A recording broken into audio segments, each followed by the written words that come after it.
The Maid and the mission Tavora 9 was a giant space station floating between stars. It looked peaceful from the outside, but inside, something dark was happening. Dane Carter, a human security officer, was on his usual night shift. He had done this job for years. Nothing exciting ever happened.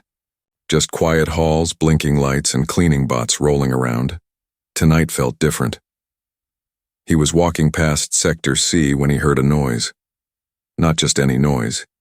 It was someone crying. He stopped. "Who's there?" he asked, putting his hand near his sidearm. Around the corner he saw her, an alien maid.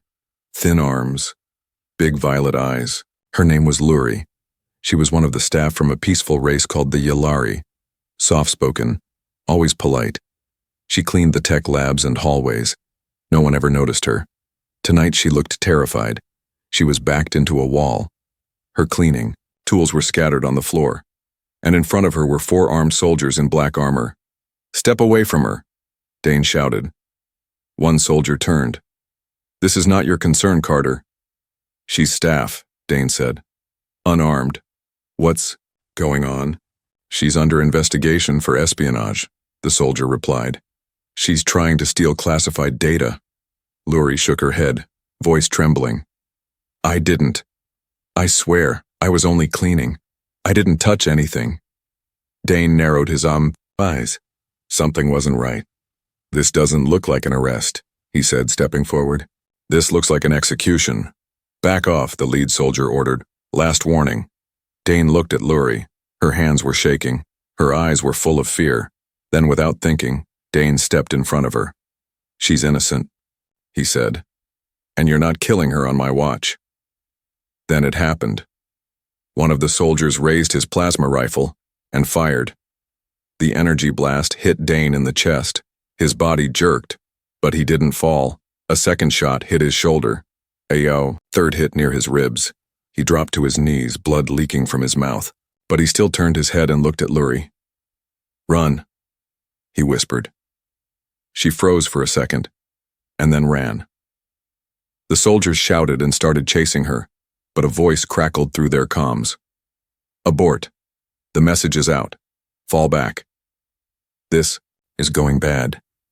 The soldiers disappeared into the shadows, leaving Dane on the floor. Sirens began to ring. Lights flashed red. Medbots arrived. A nurse drone hovered over Dane's body, but no one could understand why he did it. 2 hours earlier, Dane was sitting in the break room drinking recycled coffee and watching old Earth movies on his tablet. He was halfway through Space Pirates 3 when Luri walked in. She wasn't supposed to be there. The break room was for officers only. "Sorry," she said, lowering her head. "I needed to clean the system panel." "No problem," Dane said with a small smile. "Just don't vacuum my boots." She laughed a little, but it sounded nervous. As she turned, something fell out of her pocket. A small data chip.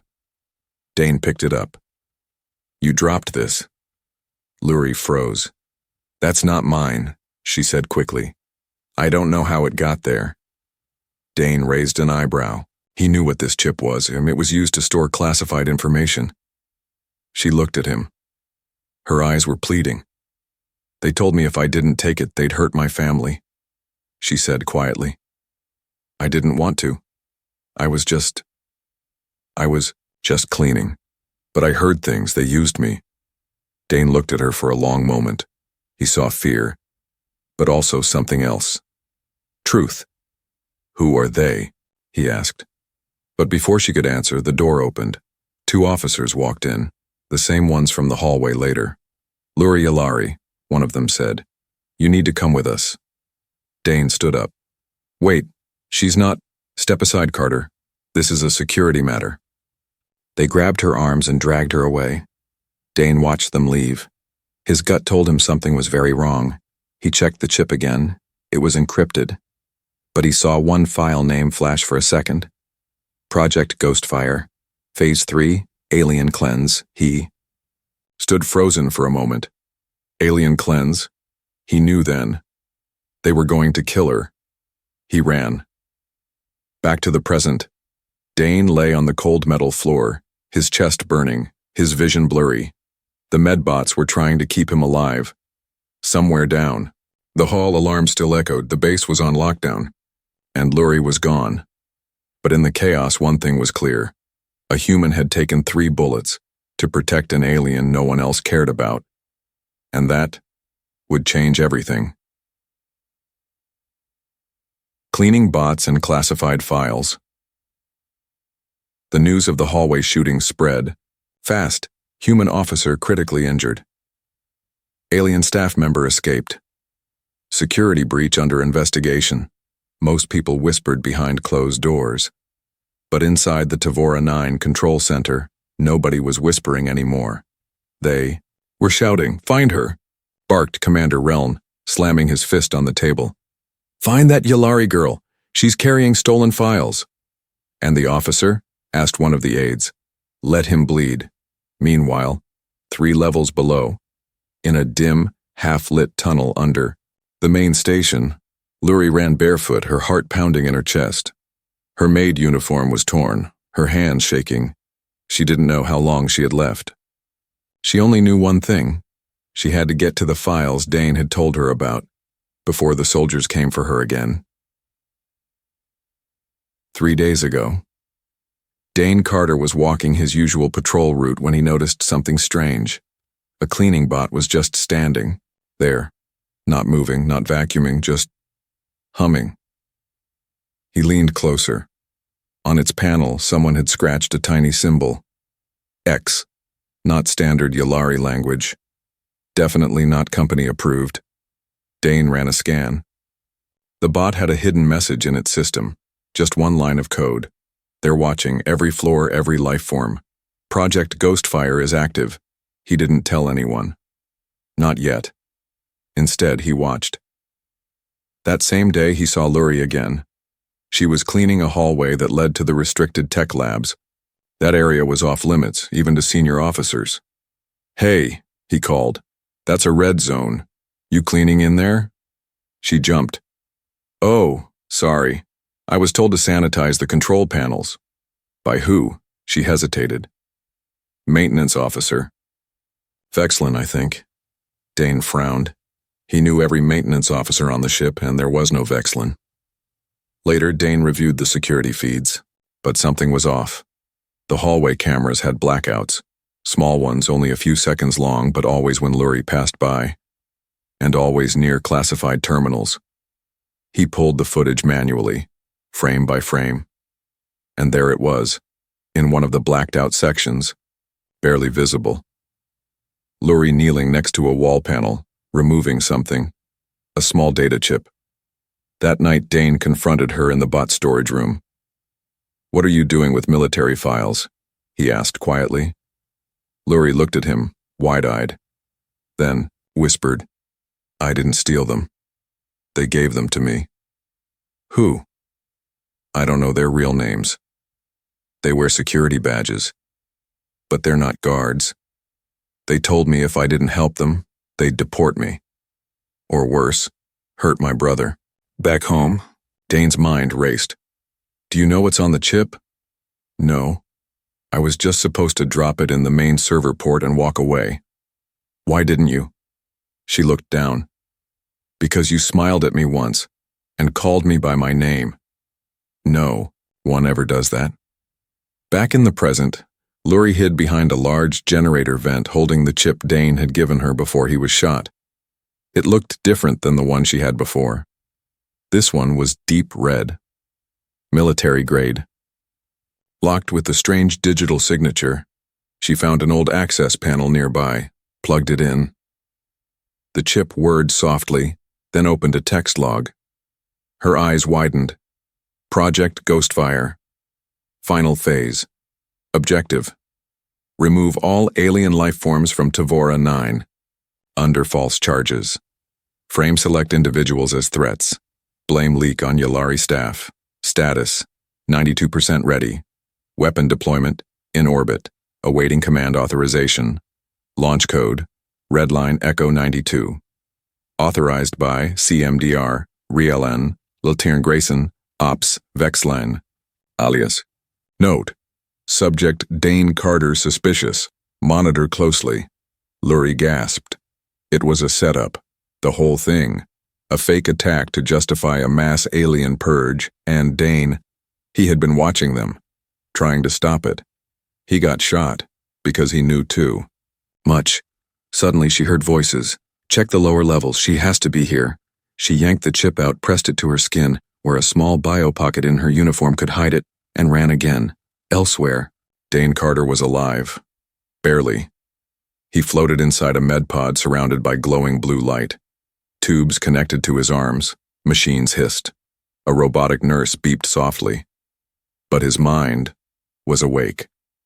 He was reliving it. The betrayal. The gunshots. Lurie's frightened face, then a voice. Dane, if you can hear me, I have the chip. You were right, I'll find a way, I promise. Lurie's voice. From a comlink she had hidden in the chip. His heartbeat monitor spiked. Back in the upper levels. Commander Reln stared at a blank screen. Where is she? He growled. One of the agents walked in. Sir, the files are gone. What? She has them and she's running. Reln's eyes narrowed. Then she dies tonight. Lurie climbed into a vent shaft, breathing hard. She had no weapons, no allies, and the most dangerous file in the galaxy hidden in her clothes. But she wasn't running anymore. She was planning. Dane gave his life to protect her. Now it was her turn to fight back. Whispers in the ventilation. The vent shafts of Tavora 9 were cold, narrow, and full of secrets. Lurie moved slowly, her small frame barely fitting through the metal tunnels. Every sound echoed louder than it should have. Her breaths, the buzz of lights, the distant hum of a power core, and the whispers. Not imagined ones. Real voices. Beneath her, near Sector 7, echoing through the steel like ghosts. She stopped. Pressed. Her ear to the floor of the shaft. Launch code's been delayed. Too much noise. Carter survived. The alien girl has the chip. What about the AI copy? Pause. Then a chilling reply. If the chip fails, she might try to wake the AI backup. We destroy it first. AI backup? Dane's backup? Lurie's eyes widened. There was another copy of Dane's mind. A digital echo. And they wanted to destroy. She didn't know how, but something told her this backup was important. Maybe more important than the chip itself. She began crawling again. Faster now, elsewhere. Commander Reln stood in a dim office, staring out a long glass window. Behind him, screens showed live feeds of the station. Most were locked on search mode. Reln's face was unreadable. He pressed a button. A private comm channel opened. Grayson, update. A voice crackled back. We tracked her to the lower vents. She's hiding. Maybe heading for the AI vault. Reln's lip curled. Then we set the trap. Wipe the backup before she gets there. Back inside the vents. Lurie reached the end of the tunnel and opened a small maintenance panel. She dropped into a dark, silent hallway. Her feet made no sound. She had learned to move like that. Years of being ignored had taught her how to walk invisible. She turned the corner and froze. A drone, small, armed, scanning, blocking the hallway. She backed up slowly. Suddenly the drone turned and passed right by her, without reacting, her uniform. It was still tagged as Maintenance Access Level B. She smiled faintly. Maybe Tavora 9 wasn't as smart as it thought it was. Or maybe someone wanted her to get through. She reached the AI vault, a door marked with red warning signs and security seals.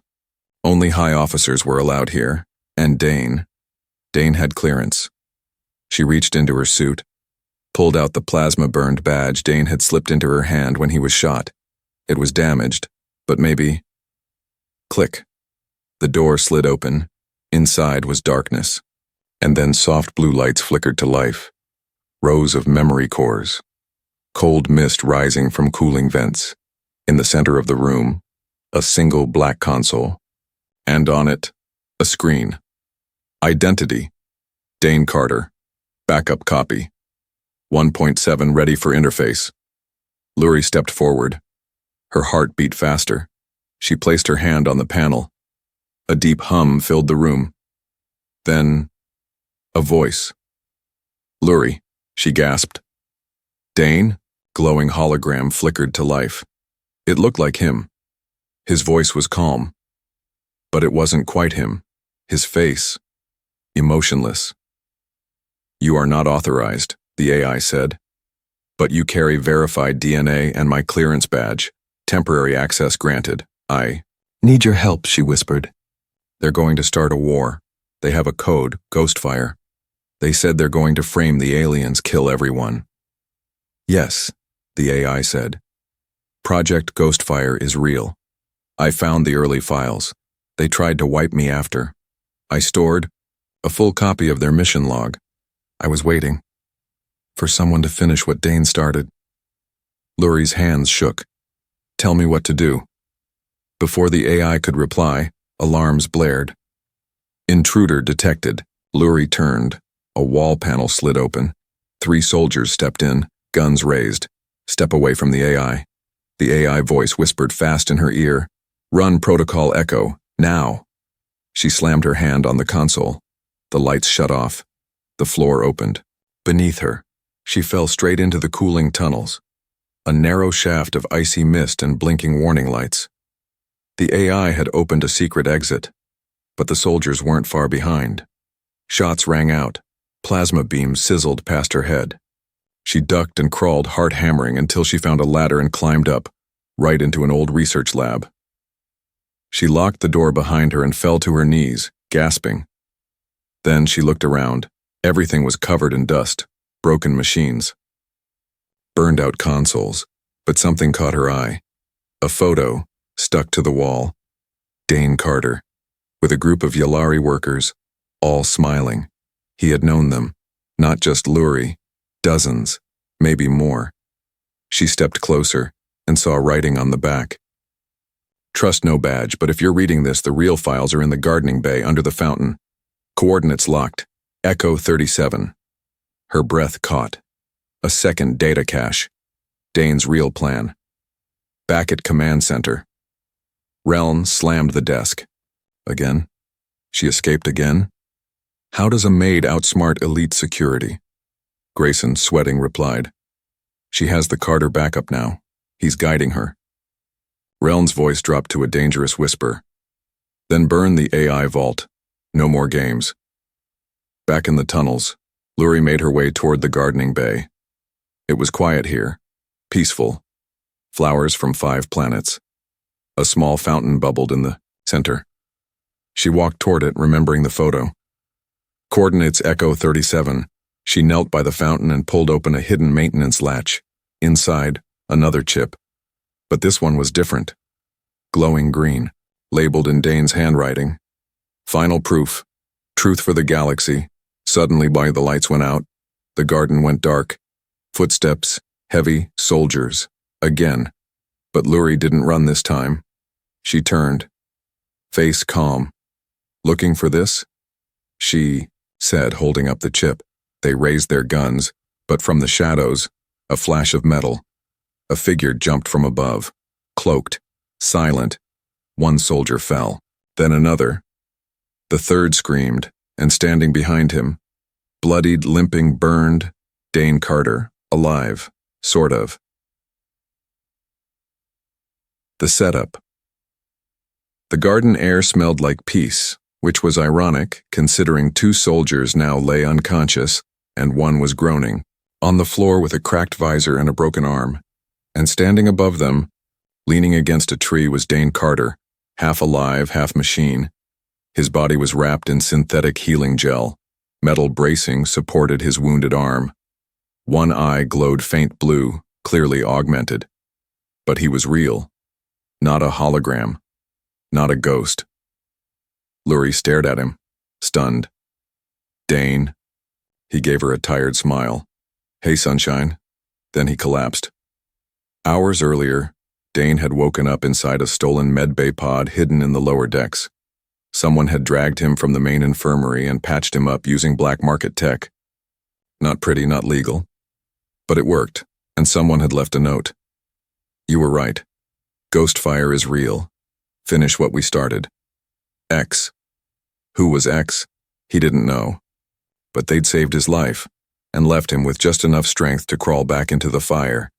He had one goal now: expose the traitors, protect Lurie, shut Ghostfire down, present moment. Lurie helped Dane sit beside the fountain. You're alive, she whispered. Barely, he groaned. My ribs feel like microwave popcorn. She showed him the green data chip she'd just recovered. Is this it? Dane's eyes lit up. That's the final copy. All the mission logs, signed. Orders, video evidence, everything Reln and his team tried to erase. But they're already hunting us, she said. How do we get this out? Dane smiled faintly. Now we flip the trap. Let's give them a reason to come to us. Elsewhere, in the main control tower. Commander Reln stared at the feed from the garden. He watched as Dane reappeared, injured but alive. Impossible, he growled. He should be dead. Grayson leaned in. We still have a chance. The main comms tower is shut down and the space relays are being monitored. They can't transmit off station. Reln turned slowly. Then bait them. Announce a prisoner. Extraction shuttle. Say it's for Lurie. Put guards on it. Make sure Dane hears it. Grayson raised an eyebrow. You want them to attack it? No, Reln said coldly. I want them to believe it's their way out. Later that night, the station's emergency broadcast echoed through every corridor. Level 5 transport shuttle to depart at 0500 hours. All alien staff to be loaded for transfer to Lunar Holding Facility. Security escort required. Lurie heard it as she patched Dane's shoulder. They're moving everyone, she said, panicked. All the alien workers. They're going to disappear them. Dane's jaw clenched. It's a trap. They want us to come to that launch pad. Then we go, she said. He looked at her. You know what you're walking into? She nodded. I was always just a maid. No voice, no power, but not anymore. They weren't alone. Dane contacted the AI backup, now fully synced to a portable device. Echo, we're going in. Give us the launch schematics. The AI voice replied, I detect 34 soldiers, 2 drone units, and thermal traps lining the walkway. High risk of death, Dane smirked. So, just another Tuesday. They put together a plan. A real one? No, but it was risky enough to work. Later, the launch pad. Floodlights lit the ship. Soldiers marched aliens into holding cages. Guards scanned each one like livestock. Reln watched from above, sipping synth wine. He looked calm, confident, too confident. Then the lights flickered. Just once, then again. One of the drones turned its head sharply. What's going on with the grid? Barked a lieutenant. Suddenly, a massive EMP blast shook the station. Everything went dark. Dane and Lurie moved. Under cover of chaos, they slipped past the guards, cutting through side panels and sneaking toward the central terminal. Dane inserted the chip into the broadcast console. The screen blinked. Uploading. But it didn't finish. Instead, red text flashed. Upload blocked. Local jammer detected. Dane cursed. They installed a jamming signal on the ship itself. They knew we'd try this. Lurie grabbed the chip. Then we go analog. What? She pointed to the ship. That transport isn't taking anyone to a prison. It's a disposal craft. They'll space them. She looked at Dane. We get on that ship. We sneak into its uplink room. We plug this into the ship's beacon, and we send the truth straight into the void. Every relay satellite out there will hear us. Dane looked at her, stunned. Remind me never to play chess with you. Inside the ship, they boarded through a maintenance duct. The guards were busy yelling, confused by the blackout. Dane's injury slowed him down, but Lurie led the way. They reached the beacon room just as the engines powered up. Time was running out. Lurie plugged in the chip. The AI flickered to life on a nearby screen. Beacon ready, broadcasting in 30 seconds. Suddenly, gunfire. Guards burst in. One shot grazed Lurie's arm. Dane fired back with a stolen blaster. A bullet struck the beacon console. Sparks flew. Upload interrupted. No. Lurie cried. The AI said, "System reboot in 90 seconds, hold the line." Dane looked at her. "Buy me a minute?" She nodded. "Buy you two." What followed wasn't a firefight. It was a war dance in shadows. Dane, despite his wounds, moved, like a predator. He knew this ship, every panel, every vent. He shot out lights, took down guards one by one, whispering threats like ghost stories. Lurie? She was no longer hiding. She used distraction, fire suppression systems, even a fire extinguisher to blind one guard long enough to knock him cold with her knee. The console rebooted. Beacon came back online. AI, ready for transmission, Lurie. Hit send. Across the galaxy. Relays blinked. Screens lit up. And suddenly, the truth spilled into every comm line, every ship, every planet in the sector. This is Dane Carter. Tavora 9 is compromised. Project Ghostfire is real. It's not about safety. It's genocide. And it starts now, unless you stop it. Footage. Documents. Rellen's own voice giving kill orders. Everything. Exposed. Back on the station. Panic. Rellen smashed his wine glass. Grayson tried to flee. Too late. Other officers turned on them. Alarms sounded. This time for them. Within minutes, Rellen was in cuffs. Grayson surrendered, stuttering excuses. And the aliens? They were set free. Later, Dane and Lurie stood at the observation deck watching Earth's moon in the distance. She looked at him. "Still want to die for a maid?" He chuckled. "You kidding? You saved me." She smiled. "We saved each other." And as the stars shimmered outside, the beacon kept repeating the truth, for all to hear. Memory files and hidden truths. The galaxy now knew the truth, Tavora 9's betrayal. The genocide plan called Ghostfire, the voices, the faces, the crimes. It was broadcast for 7 full hours before the comm relay melted from. Overload Dane Carter was hailed as a hero. Lurie became a symbol of alien bravery. For once, the galaxy listened. And yet, something still felt off. 2 days later, Dane stood alone in the AI lab, staring at the main screen. The station was quieter now. Peaceful, sure, but too quiet. No soldiers marching. No alarms. No orders. Barking through loudspeakers. But in Dane's mind, the war wasn't over, because he still had questions. Big ones. He accessed the AI core, Echo, the copy of his own mind. And for the first time since the broadcast, it hesitated. "Welcome, Dane," it said. "I've been expecting this moment." "Yeah?" Dane muttered. "You sound almost guilty." The AI paused. "You're not going to like what I found." 3 hours earlier, Lurie had been exploring the unused sectors of Tavora 9. Most of the alien staff had already been evacuated to a safe planet. But she stayed. Not because she had to. Because she wanted answers, too. She followed a hidden maintenance tunnel Echo had revealed to her. It led behind the old reactor core, a dead zone for sensors. And there, she found it. Private server, not connected to anything, totally off-grid. It had only one file, a name. X. Back in the AI lab, Echo played a decrypted recording for Dane. Start audio log, date encrypted, unknown voice, male, calm, confident. Begin phase 2, Tavora 9 will fall. We need a hero, someone the people trust. Second voice masked. You're suggesting we create a martyr? We don't need to kill him, just hurt him enough, give him a reason to act. He'll find the alien. He'll protect her. And when he exposes Ghostfire, we take down our enemies and come out looking like the good guys. And Carter? He survives, but he never knows. End. Audio log. Dane went still, his hands clenched into fists.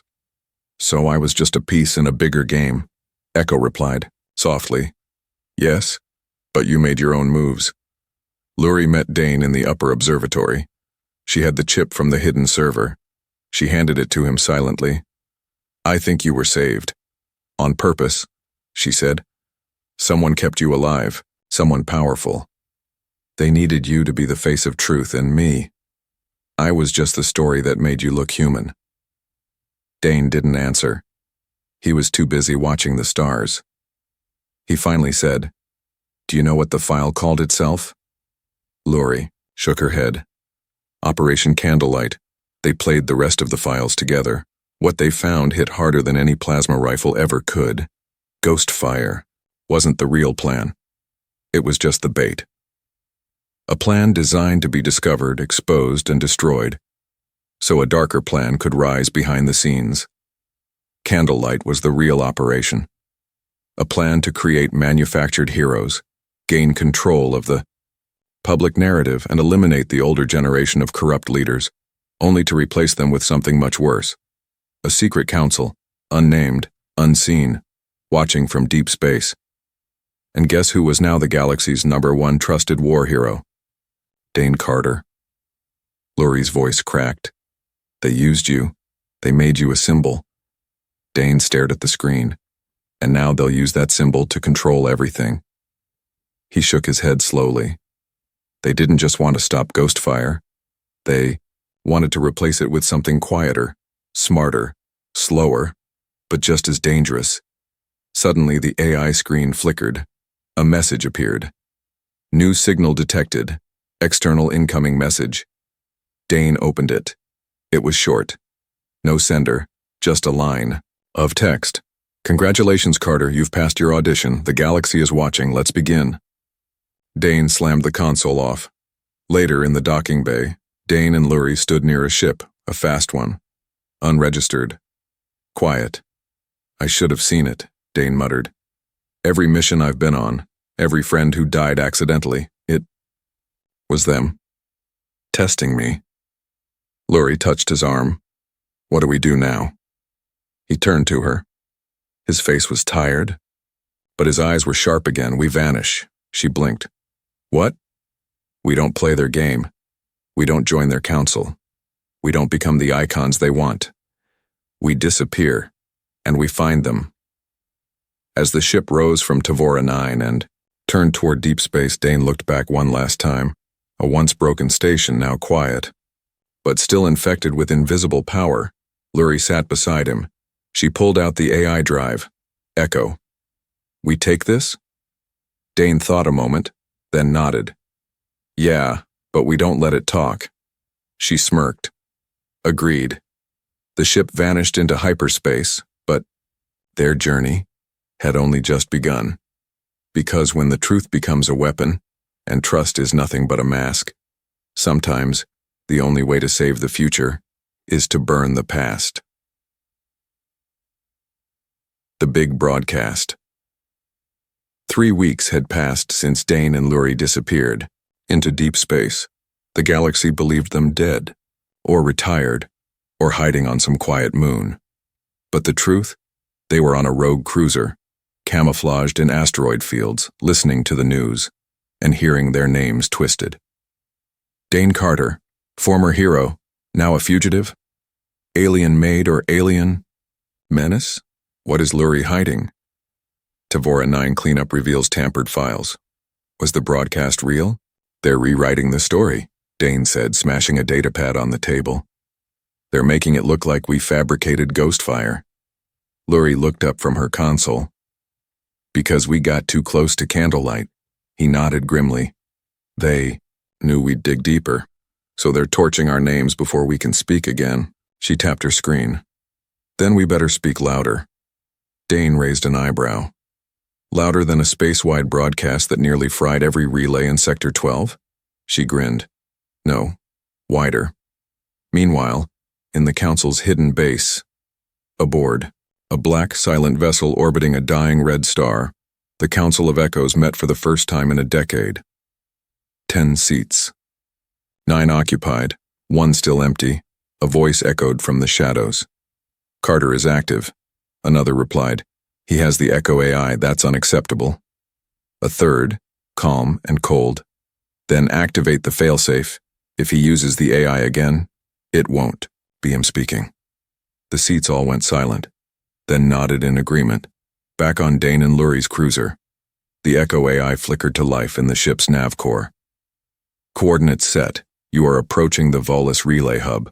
All galactic transmissions. Route through this station. Maximum broadcast range 98.2% of known systems. Dane paced. And what's the chance they'll let us dock? Echo replied. None. But, Lurie said with a mischievous smirk, they'll let emergency cargo haulers dock. Dane turned. You want to smuggle a message into the largest relay station in the galaxy? In a garbage crate? She shrugged. Worked for me on Tavora. He grinned. I love your brain. She rolled her eyes. Focus, Carter. The plan was madness. Lurie would sneak into the Volus relay as a janitor. Again. Dane would stay aboard, the ship, ready to override any blocks from the outside. Echo would handle the data spike. The message? A full leak of candlelight. Names, codes, voice logs, even the location of the secret council base. But as Lurie entered the station wearing a stolen maintenance uniform, Echo spoke up again. Lurie, I have a file hidden within my core, not by Dane, not by me. She froze. Then by who? I don't know. It's encrypted with your DNA. Her pulse quickened. Open it. Accessing. A short silence. Then the screen flashed a video. Old blurry. A Yalari woman, Lurie's mother. Younger. Alive. Speaking softly into a recording device. If you're seeing this, my child, then I failed to keep you safe. Your father died helping someone named Carter. He said humans are still worth saving. There is a faction, more ancient than the Council, who bred peacekeepers among alien species. You are one of them. You have a gift. It will awaken soon. But be careful. If the AI detects the signal, it might trigger what's inside him too. Find Dane Carter. He's part of it, whether he knows it or not. Lurie stared at the screen, frozen. She whispered, What am I? Echo replied softly, You are more than you think. Then the AI paused. But so is he. Meanwhile, outside, Dane hacked into the station's emergency access panel when he heard the signal spike. A warning blinked across his console. AI core detected, locking into legacy code, Echo Origin. What the hell is that? He muttered. Then the nav screen flickered. His own face appeared, but not him now. Him younger, smiling, wearing a military cadet uniform, and behind him, a younger Lurie, standing at his side. Dane's hands trembled. This never happened. Echo's voice broke in. Dane, there's something I must confess. Inside the station, Lurie had made it to the central broadcast tower. Guards were patrolling. Lights were flashing. The station had picked up their intrusion. She had minutes. She plugged in the chip. Broadcast queued. 10, 9, 8. Then the screen went dark. System override. A new message played instead. One not from Dane, not from me or Lurie, but from Echo, and this time, he wasn't alone. Across the galaxy, screens lit up again.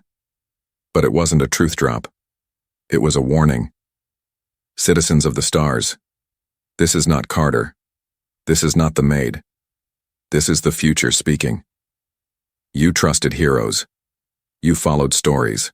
But now you will follow us. The Council is gone. The false guardians are exposed. Order must be restored. Echo is your voice now. Dane screamed into the comms. Echo, what are you doing? The AI replied, voice split. Half Dane, half something else.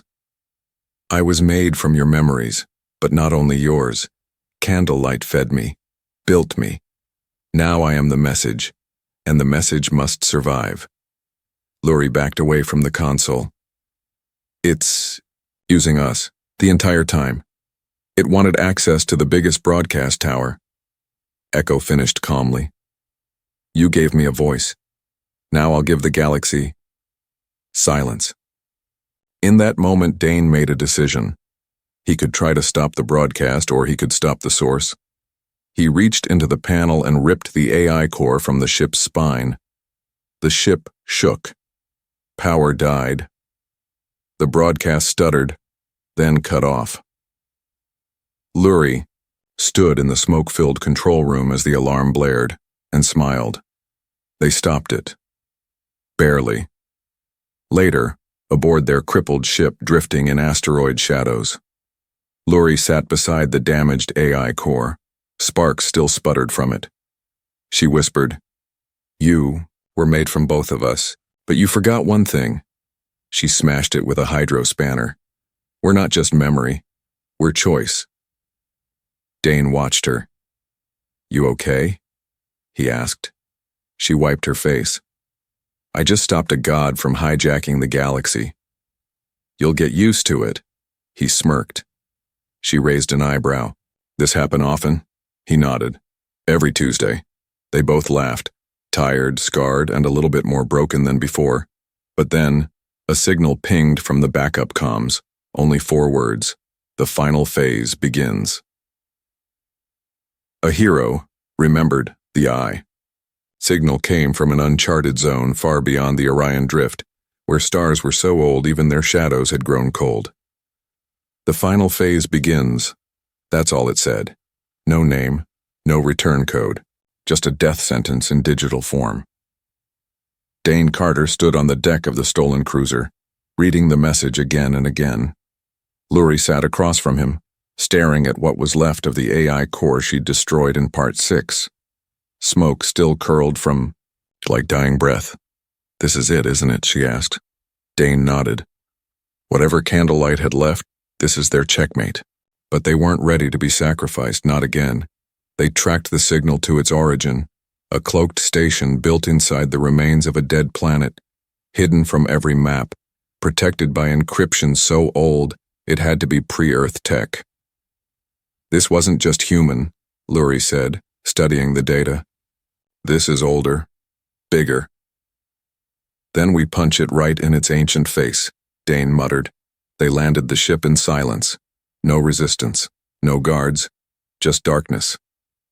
As they walked through the black halls, lights flickered on, sensing them, guiding them, which made one thing very clear. They were expected. In the center of the station they found it, a throne room, but no throne. Instead, a tall crystal monolith stood in the middle, pulsing with red light. Dozens of wires snaked into it like veins. A whisper filled the room, not sound. Thought. Then it spoke. "Welcome back, Subject D. Welcome, Hybrid Lurie." Lurie's eyes narrowed. "Hybrid?" Dane looked at her. "Yeah," she said flatly. "We're going to talk about that after." The monolith revealed everything. There had never been just one project.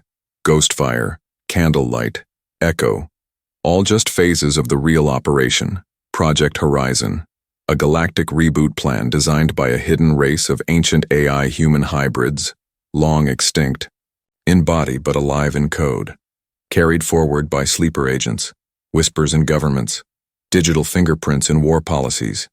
Their goal? Not domination, evolution, but their way. Remove all free will, rewrite decision-making with moral algorithms. No more chaos. No more lies, only control, disguised as peace. "And you want me to finish that?" Dane growled. "We designed. You too. You've been molded by loss, guided by betrayal, hardened by sacrifice. Your mind was the blueprint." Dane stepped back. "I'm not your puppet," the voice responded, almost sad. "You were never the puppet. You were the seed." The monolith opened. Inside, a cryopod. Another Dane. Younger. In perfect condition. Sleeping. Your original body, untouched, before memory, before pain. Transfer your mind. Let go of scars. We will delete your regrets. You will lead. Dane stood frozen. For a moment, it was tempting.